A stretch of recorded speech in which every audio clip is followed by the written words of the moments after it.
What's up, you guys? Welcome back to the channel. Today I want to give you 3 tips on how to budget on a fixed income. Let's go.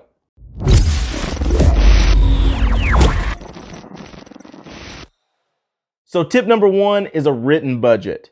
Now, I just did a video the other day about how to create your budget, but very quickly for this video, all you're going to do is write out your expenses, next to that how much they cost, and then compare that to your income. So your income is either going to exceed your expenses or your expenses are going to exceed your income. There is no in between. That leads us into tip number 2, cut where you can.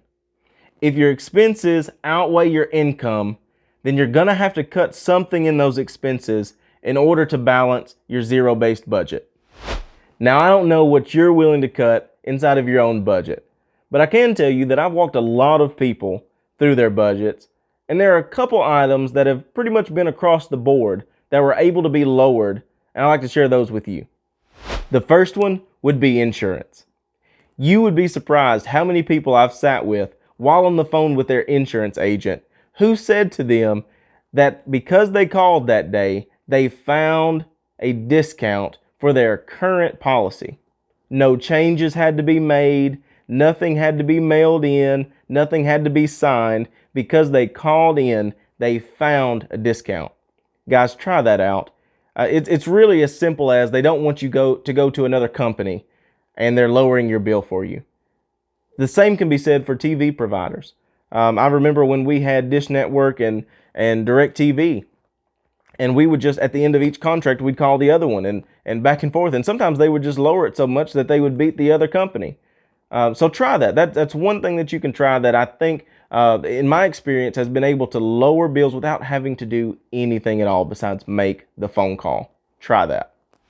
The second, in my experience, is food, groceries, eating out. Once people see what they're spending per month written down on paper, coupled with looking around their kitchen and seeing how little they have to show for it, changes are made, sometimes even cut in half. An exercise that I walk a lot of people through is to wait on your budget. Wait a month and track your spending. No changes, no trying to make it look better than what it is. What do you spend on food? Every time you go to the grocery store, keep your receipts, and at the end of the month, add them up and see what you're actually spending. People are shocked at what they spend at the grocery store. And number 3, small wins. You've got to be able to see some progress being made, or you're not going to be motivated to see the bigger progress, the bigger wins.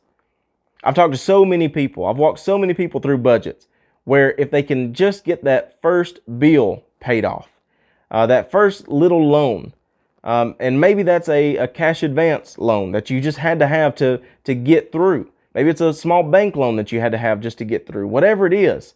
Maybe it's a $20 that you owe a family member or a friend.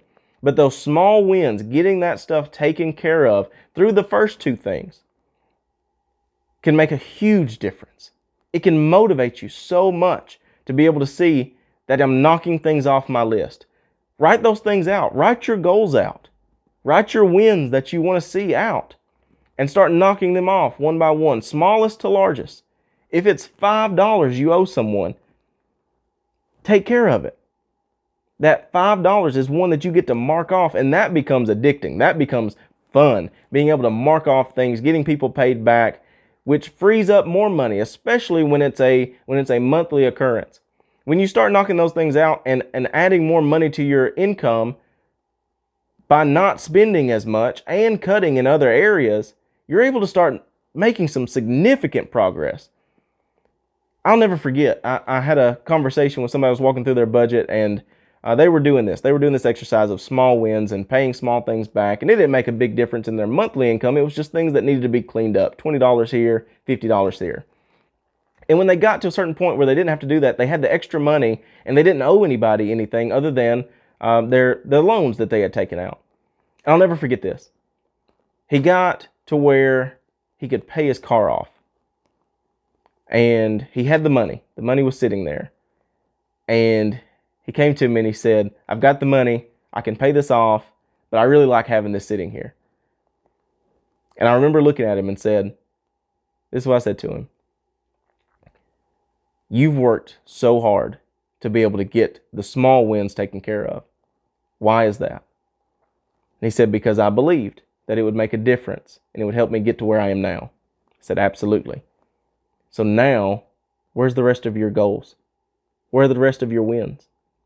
Because understand, that was his last one. That was it. He had nothing else planned. He had no other goals. So at that point, once he paid that off, he had nothing to look forward to. Think about that for a second. The psychological part of that, to not have the next thing to go after, made him not want to pay it off. But all of those other $1,000, $1,500, $2,500, all of those small things that he had taken care of, that had got him to those larger numbers, he did because he had something else in front of him. Small wins lead to big wins.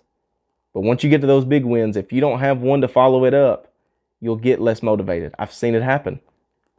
Long story short, we walked through other goals that he could do once he didn't have that $300 a month car payment, and it lit him on fire.